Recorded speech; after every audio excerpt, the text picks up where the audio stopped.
Hello बच्चों, कैसे हैं? बहुत अच्छे होंगे। आज के इस वीडियो लेक्चर में मैं आपको पढ़ाने वाला हूँ कक्षा 11 मैथ का चैप्टर नंबर 1 समुच्चय। समुच्चय का एक्सरसाइज 1.1 और 1.2 को हम लोग कंप्लीट कर चुके हैं। आज जो है मैं पढ़ाने वाला हूँ कि 1.3 को पढ़ने के लिए या उसके सवाल को हल करने के लिए क्या क्या चीज़ों को जरूरत पड़ेगी, क्या क्या हथियार की जरूरत पड़ेगी, क्या चीज़ की जरूरत पड़ेगी, वो सारा चीज़ मैं पढ़ाने वाला हूँ। जैसे उपसमुच्चय, सबसेट, उचित उपसमुच्चय और अधिसमुच्चय, प्रॉपर सबसेट एंड सुपरसेट क्या होता है, घात समुच्चय, पावर सेट, अंतराल इंटरवल और सार्वत्रिक या समष्टि समुच्चय। इसका विशेष रूप से हम लोग स्टडी करेंगे। सबसे पहले देखते हैं उपसमुच्चय क्या होता है, मतलब सबसेट क्या होता है। जैसे मतलब जो है समुच्चय, पहले परिभाषा देखिए उसके बाद बता रहा हूं। समुच्चय ए का प्रत्येक अवयव, समुच्चय ए का प्रत्येक अवयव समुच्चय बी में उपस्थित हो तो समुच्चय ए को समुच्चय बी का उपसमुच्चय कहते हैं। अब इसका मतलब क्या हुआ, यदि आपके पास दो गो समुच्चय है, मतलब दो गो संग्रह है, और अगर ए का मतलब कोई समुच्चय ए है, ए का सारा समुच्चय अगर बी में मतलब दूसरे समुच्चय में पाया गया तो ए उप समुच्चय कहलाता है, किसका? बी का। अब जैसे इसको मतलब जो है प्रतीकात्मक मतलब सिंबल रूप में, प्रतीकात्मक भाषा में मतलब सिंबल रूप में देखिए, इसे लिखा जाता है ए उप समुच्चय है किसका? बी का। इसका तात्पर्य होता है, इसका अर्थ होता है x बिलोंग्स टू ए और x belongs to be.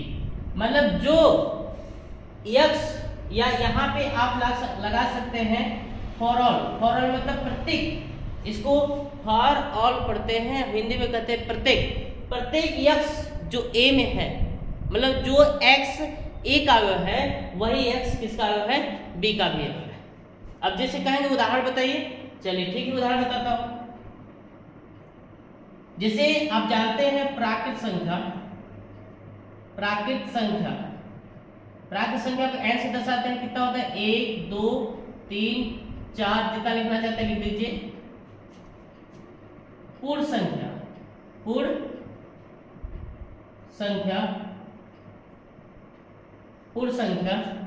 w 0 1 2 3 जितना लिख सकते हैं का उपसमुच्चय क्या है? क्योंकि प्राकृतिक संख्या का सारा मतलब प्राकृतिक संख्या में एक से लेकर जितना भी गिनती याद भी सकते उतना है, तो इसका सारा का सारा इसमें है कि नहीं? एगो बल्कि ज्यादा ही है। तो अगर इसका सारा W में उपस्थित है तो n उप समुच्चय होगा किसका? W का। अर्थात लिख सकते हैं इसको, अर्थात n उप समुच्चय किसका? W। बात समझ? और भी एग्जाम्पल लिख सकते हैं, जैसे मान लो उदाहरण नंबर 1 हो गया, उदाहरण नंबर 2 लिख सकते हैं ऐसे, यानी कि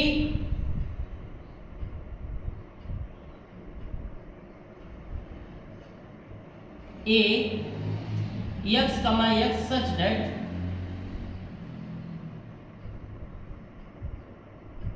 समीकरण x² माइनस 5x प्लस 6 बराबर 0 का मूल है, वह be x such that x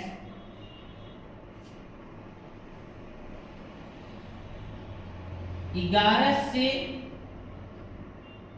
छोटी, 11 से छोटी प्राकृत संख्या।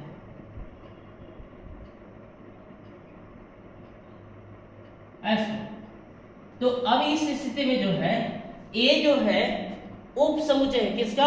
बी का, क्योंकि ए का सारा अवयव बी में है। क्यों? ए जब निकालिएगा ना, इसको देखिएगा, इसको सॉल्व कीजिएगा तो लिख सकते हैं तो ए बी का उप समुच्चय, ए बी का क्या है? उप समुच्चय, क्योंकि ए का सारा अवयव किसमें है? बी में। क्योंकि इसको हल करिएगा तो इसके मतलब जो है जोड़ने पर 5 गुणा करने पर 6, यानी कि इसके मूल 2,3 आने वाला है। मतलब ए में क्या आने वाला है? 2,3, और बी में क्या आना है? 11 से छोटी प्राकृत संख्या, यानी कि 1 से लेकर 10 तक।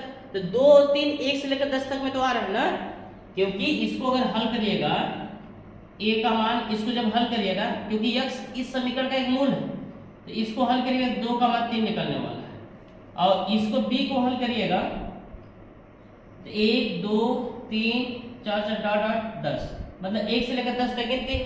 तो एक का संपूर्ण b में है कि नहीं? तो इसका मतलब a उप समुच्चय किसका? b का। और भी एग्जाम्पल ले सकते हैं, जितना भी ले सकते हैं, ठीक ना। तो इस तरह से आप समझ सकते हैं उप समुच्चय को। उप समुच्चय समझ में आ गया होगा। चलिए आगे देखते हैं। आगे में हम लोग बात करने वाले हैं उप समुच्चय से संबंधित महत्वपूर्ण तथ्य।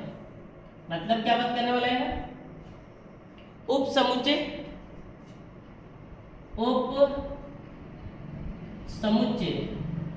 से संबंधित महत्वपूर्ण तथ्य। उप समुच्चय से संबंधित महत्वपूर्ण तथ्य नंबर 1, प्रत्येक समुच्चय का रिक्त समुच्चय जो होता है उप समुच्चय होता है। क्या? यानी कि रिक्त समुच्चय, रिक्त समुच्चय को किससे दर्शाते हैं? खाली या ऐसे खाली। प्रत्येक समुच्चय का उप समुच्चय, यानी कि रिक्त समुच्चय जो है प्रत्येक समुच्चय का उप समुच्चय होता है। ठीक। दूसरा, यानी कि प्रत्येक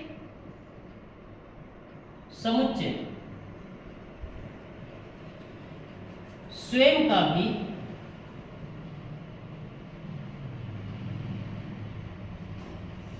उप समुच्चय होता है।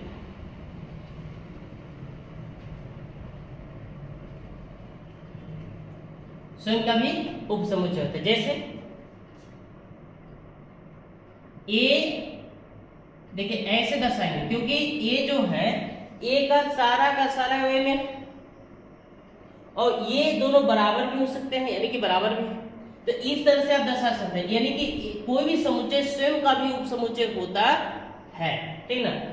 इस तरह से दर्शाते हैं, यानी कि इसके अंदर सारा एलिमेंट इसका पाया गया, क्योंकि इसमें जितने एलिमेंट है सब इसके अंदर उपलब्ध है, उपस्थित है। तीसरी बात, यदि किसी समुच्चय में n अवयव, कितने अवयव, तो उसके उप समुच्चयों की संख्या, उसके उप समुच्चयों की संख्या जो है 2 के पावर n होती है। कितनी होती है? 2 के पावर n होती है।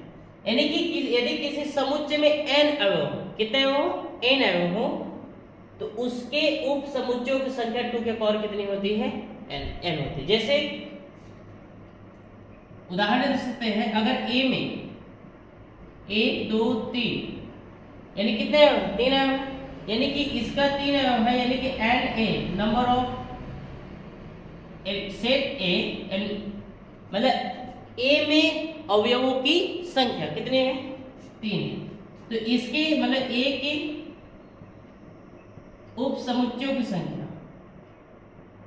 उप समुच्चयों की संख्या 2 के पावर n, 2 के पावर n का मतलब 3, यानी कि 8 होगी। कितने होंगे? 8। ऐसा तो इस तरह से ये सब नोट पॉइंट आप क्या कर सकते हैं, समझ सकते हैं। ठीक, अब हम लोग बात, आप ये सब समझ गए होंगे। अब हम लोग बात करने वाले उचित। ये सब इंपॉर्टेंट तथ्य हैं, ये सब चीजों को आपको ख्याल रखने होंगे बच्चे, ध्यान रखिएगा। अब जैसे बात करने वाले हैं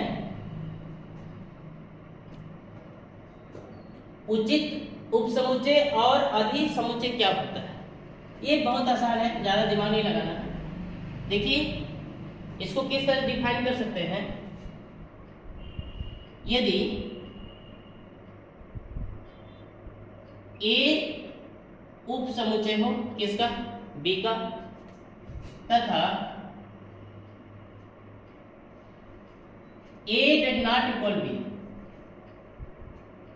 तथा ए डज नॉट इक्वल बी हो, तो यानी कि मतलब ए का सारा बी के अंदर है, लेकिन ए और बी बराबर नहीं, ए और बी बराबर नहीं है, तो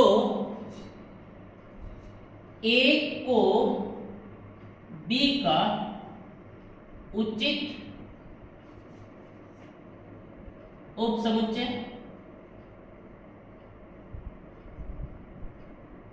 तथा उचित उपसमुच्चय तथा बी को ए का अधिक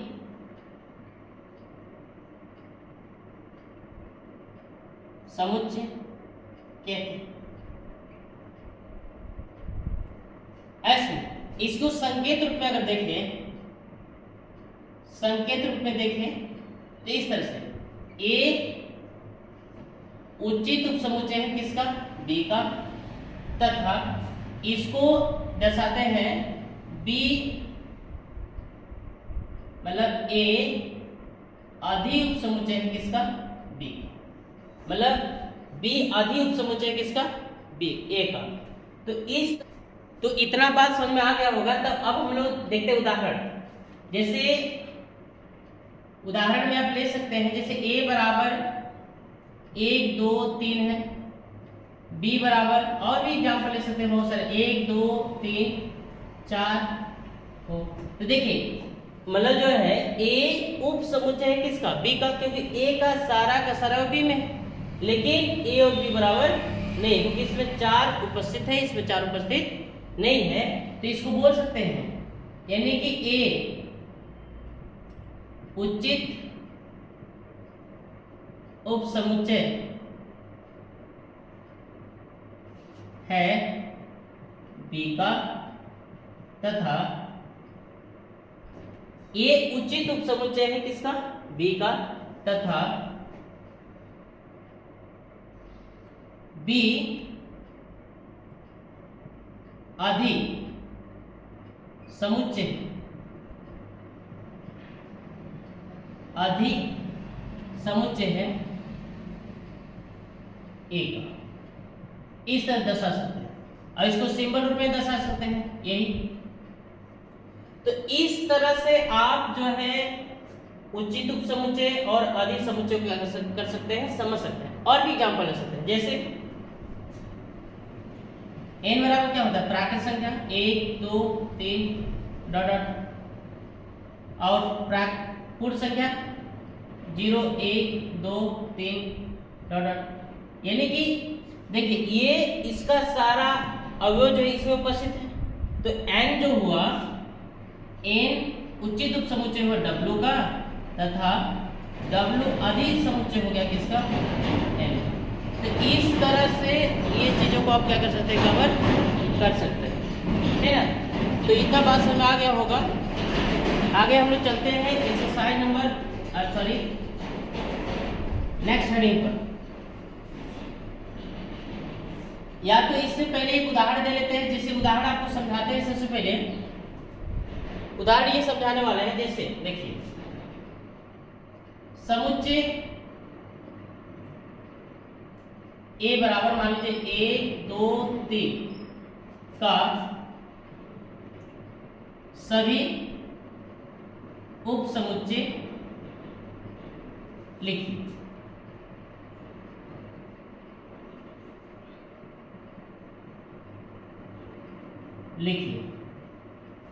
ऐसे तो यानी कि सॉल्व करेंगे ए का उप समुच्चय, ए का उप समुच्चय। तो सबसे पहले फाई मतलब रिक्त समुच्चय, सभी का उप समुच्चय होता है। फिर इसके ए का योग को लेकर बनाइए। पहले ए का योग को 2 ले लीजिए, फिर 3 ले लीजिए, क्या हुआ 4 हुआ। 4 भी और बनेंगे क्योंकि उप समुच्चयों की संख्या 2 के पावर है, यानी कि 2 के पावर 3 का मतलब 8 बनेंगे, ठीक। फिर आप जो है 1 और 2 को ले लीजिए, फिर 1 और 3 को ले लीजिए, क्या हुआ 6। और फिर 2 3 को ले लीजिए, फिर 1 2 3 को ले लीजिए, हो गया ना। यानी कि 1 2 3 4 5 6 7 8 हो गया। तो ये देखिए किसी तरह से आप इस प्रकार जो है किसी भी समुच्चय को उप समुच्चय लिख सकते हैं। अब मैंने बताया था कि रिक्त समुच्चय जो होते हैं सभी का उप समुच्चय होता है, और साथ में क्या कोई भी समुच्चय स्वयं का भी उप समुच्चय होता है। अब उसके बाद मतलब समझने वाले हैं घात समुच्चय क्या होता है। क्या घात समुच्चय, अब जैसे पावर सेट क्या होता है, घात समुच्चय किसे कहते हैं, यानी कि किसी समुच्चय के सभी उप समुच्चयों के समुच्चय को, मतलब कोई भी समुच्चय दिया है और उसके सभी उप समुच्चय बन सकते हैं, जितने भी उप समुच्चय बन सकते हैं, सभी उप समुच्चयों की संख्या को हम लोग क्या कहते हैं, उस समुच्चय का घात समुच्चय कहते हैं। जैसे उदाहरण समुच्चय इतना का घात समुच्चय लिखते ऐसे। तो पहले हम ए का क्या लिखते हैं, उप समुच्चय लिखते हैं, और इसके जितने भी उप समुच्चय बने हैं सबका फिर से समुच्चय बना दीजिए। तो वो जो है समुच्चय जो बनेगा वो क्या कहलाता है, उस समुच्चय का घात समुच्चय कहलाता है। जैसे इसको हम लिखेंगे पी ए, मतलब जो है पावर सेट ऑफ ए, ऐसे बराबर ये फाइव 1 2 3 1 2 1 3 2 3 1 2 3, ये जो यानी कि 2 2 4 2 6 2 8 होगा। ये देखिए घात समुच्चय का था। तो यही चीज को जो आप देख रहे हैं ना, यही चीज को लिख दीजिए। यानी कि क्या लिख सकते हैं, परिभाषा क्या बन सकता है, किसी समुच्चय के सभी उप समुच्चयों के समुच्चय को, यानी कि किसी समुच्चय के सभी उप समुच्चयों के समुच्चय को उस समुच्चय का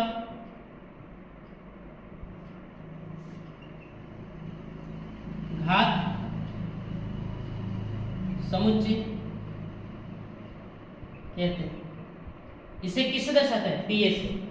यदि ये चीज है, अब देखिए इसके उप समुच्चय कितने बने, 2 के पावर n, तो घात समुच्चय में कितना बनेगा, 2 के पावर n। यानी कि यदि किसी समुच्चय में n आया हो, किसी समुच्चय में कितने आया हो, तो उसके घात समुच्चय की संख्या 2 के पावर n होती है। देख लीजिए इसमें कितने होते हैं, 3, तो इसके घात समुच्चय कितने बने, घात समुच्चय में कितना है, 8 है कि नहीं है। तो इस तरह से समझ सकते हैं। अब जो है अंतराल पर हम लोग फोकस करते हैं। इंटरवल क्या होता है, इसको किस तरह से हम लोग डिफाइन कर सकते हैं, ठीक ना। तो इस तरह से अब देखिए इंटरवल क्या होता है, अंतराल अंतराल अंतराल क्या होता है, जैसे संख्या रेखा पर अगर बहुत सारे वास्तविक संख्या उपस्थित रहते हैं, वास्तविक संख्या रेखा है उस पर बहुत सारे वास्तविक संख्या उपस्थित रहते हैं, तो हम लोग क्या कर सकते हैं कि अगर मान लीजिए दो संख्याओं के बीच के सारे संख्या को दर्शाना है, दो संख्याओं के बीच के सारे संख्या को दर्शाना है, या उन संख्या को भी दर्शाना है, उनके बीच के सारे संख्या को भी दर्शाना है, तो उसको दर्शाने के लिए कोई सिस्टम होना चाहिए ना। उसी सिस्टम को हम क्या कहते हैं, अंतराल कहते हैं। यानी कि संख्या रेखा पर स्थित दो वास्तविक संख्याओं के बीच अथवा उन्हें भी और उनके बीच की संख्या को दर्शाने के लिए जो प्रतीक इस्तेमाल करते हैं, जो सिंबल हम बनाते हैं, उसी को क्या कहते हैं हम लोग, अंतराल कहते हैं। अंतराल जो कि 3 प्रकार का होता है। नंबर एक क्या होता है, विपरीत अथवा खुला अंतराल, इसको कहते हैं open interval, open interval.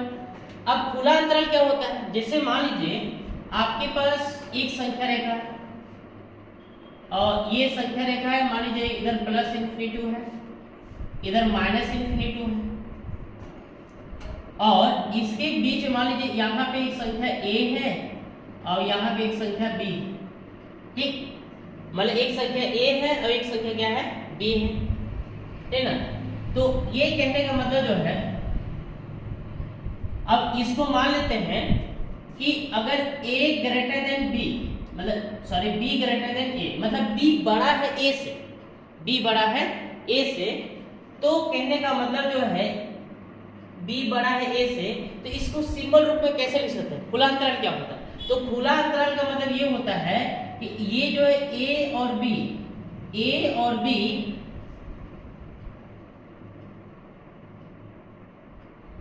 b के बीच सारे संख्याएं उसमें सम्मिलित है, लेकिन a और b सम्मिलित नहीं है। खुला अंतराल का मतलब होता है कि दो संख्याओं के बीच का खुला अंतराल रखिएगा तो वो संख्याएं उसमें सम्मिलित नहीं रहेंगे, लेकिन उनके बीच का जो अनंत संख्याएं हैं, अनंत वास्तविक संख्याएं हैं, उस सारा का सारा सम्मिलित होंगे।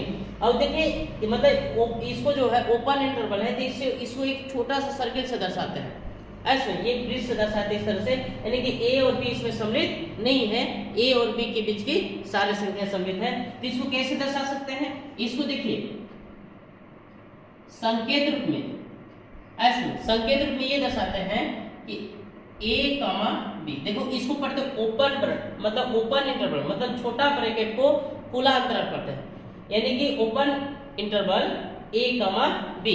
तो ओपन इंटरवल a, b का मतलब होता है कि इसमें a और b के बीच की सारी संख्या सम्मिलित है, लेकिन a और b सम्मिलित नहीं है। तो इसको हम कैसे लिख सकते हैं, इसको समुच्चय निर्माण में कैसे लिख सकते हैं, देखिए x such that x belongs to real number, मतलब x एक ऐसी संख्या है जो वास्तविक संख्या है, लेकिन x जो है a से बड़ा है लेकिन b से क्या है, छोटा। मतलब a और b भी सम्मिलित नहीं है, लेकिन वो संख्या a से बड़ा है और b से छोटा है। ये देखिए ओपन इंटरवल है, इतना देगा तो इसको लिखने के लिए कहेगा और ये देगा तो ये लिखने के लिए कहेगा, ठीक।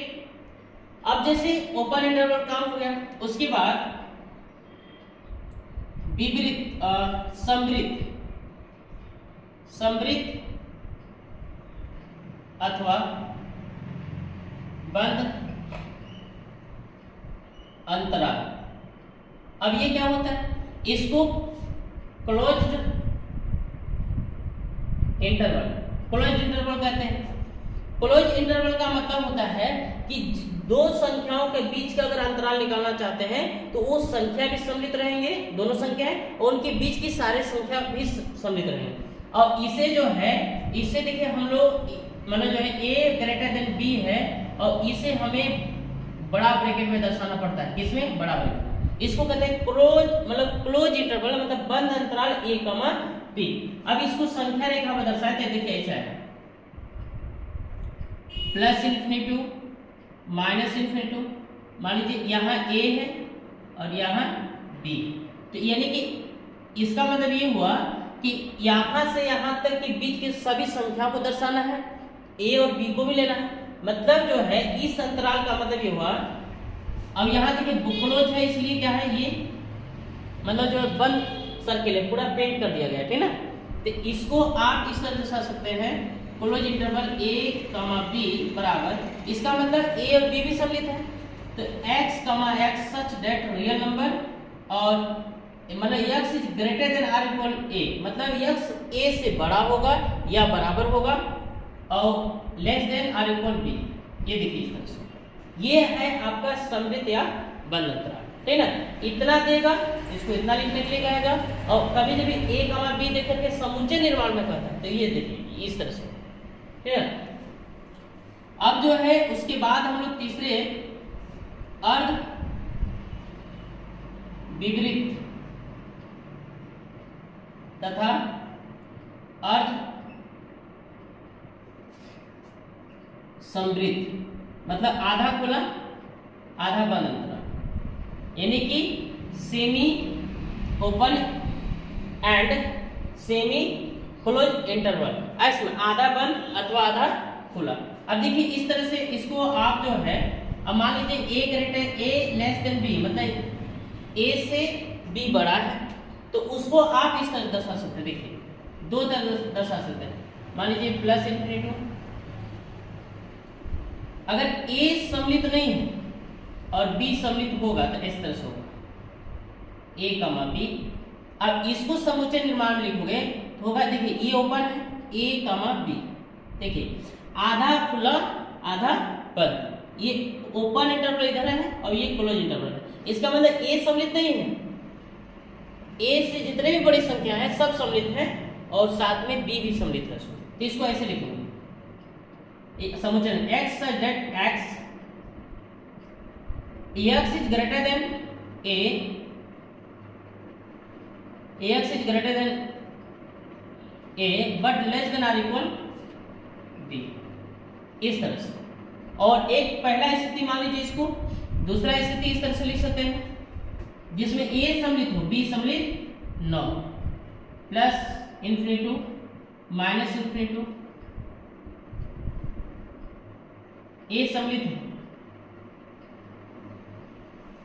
b सम्मिलित नहीं, और a greater a less than b, तो इसको आप ऐसे लिख सकते हैं, a तरफ क्लोज रहेगा b की तरफ खुला रहेगा, और इसको लिख सकते हैं x, x such that belongs to real number, x is greater than or equal a less than, इस तरह से। मतलब ये देखा तो इस तरह से लिखना होगा, ये देखा तो इस तरह से, और जिसके तरफ बड़ा ब्रैकेट है क्लोज इंटरवल है, ठीक ना। अंतराल समझ में आ गया होगा। उसके बाद हम लोग चलते हैं बच्चे किस पर, बताइए, नहीं समझ में आ रहा। अब उसके बाद चलते हैं मतलब जो है सार्वत्रिक, ऐसे सार्वत्रिक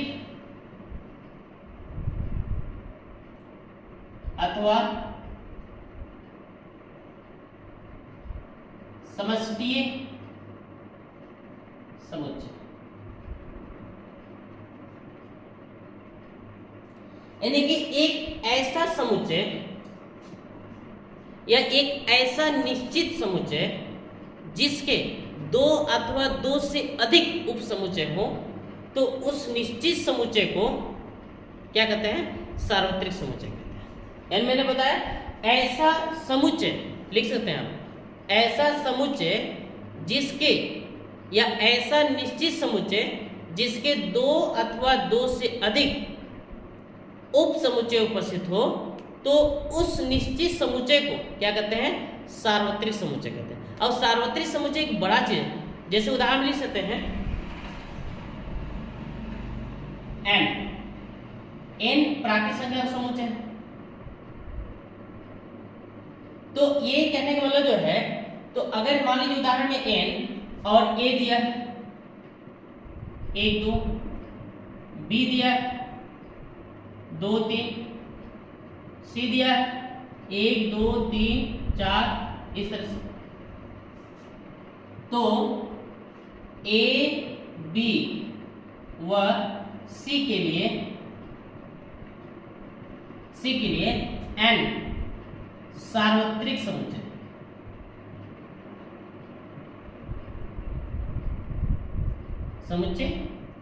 क्योंकि ए जो है उप समुच्चय है एन का, बी उप समुच्चय है एन का, सी भी उप समुच्चय है एन का।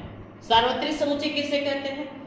यानी कि ऐसा निश्चित समुच्चय जिसके 2 अथवा 2 से अधिक उप समुच्चय उपस्थित हो, तो उस निश्चित समुच्चय को क्या कहते हैं? सार्वत्रिक समुच्चय कहते हैं। अब ये देखिए इस तरह से, ऐसे कुल मिला के यूनिवर्सल सेट जो होता है एक किसी कुल को दर्शाता है। कुल का मतलब एक बहुत सारे बड़ा समूह को दर्शाता है। जैसे अब n है, बहुत बड़ा समूह है, इसके इतने उप समुच्चय हो सकते हैं कि हम लोग गिन नहीं सकते, अनंत उप समुच्चय हो सकते हैं, क्योंकि प्राकृतिक संख्या कितने हैं? अनंत। तो इस तरह से ये चैप्टर क्या हुआ का इंट्रोडक्शन जो है खत्म हुआ। नेक्स्ट डे जो है हम लोग 1.3 को लेकर आएंगे, लेकिन अगर इसको दोहरा लिए तो 1.3 में कहीं से भी प्रॉब्लम होने वाला नहीं है। ठीक, तब तक के लिए बाय।